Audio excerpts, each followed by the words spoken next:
O yan, mga idol, oh. May bisita ako. Yan, oh. Dumayo na naman dito sa bahay ng inom.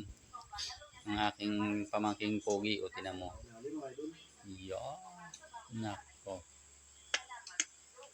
Ito po ang pulutan namin, oh. Yan. Ayan naman po yung aking Kuya Udong. Ay.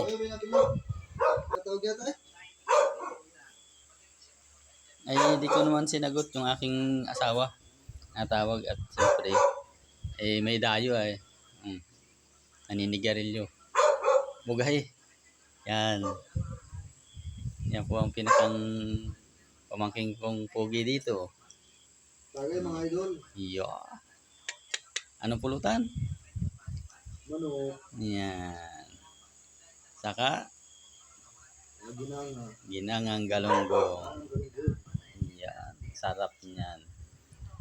Ay kami po ay ikaw na may electric pan at yanong init. Yanong init ng aming pan. Pag tatagay-tagay ng kaunti. At tagay po kami ng kaunti. Kauntian lang naman. Pag may mga isang puno diyan ay di ayos na. Pampatulog sa amin. Kaming tatlo. Yan mga idol. Magandang gabi po sa ating lahat mga idol. Ay nagdayo po yung aking pamangkin ay di yan ang pulutan. Wala nang iba. Salamat po at magandang gabi po ulit at God bless po.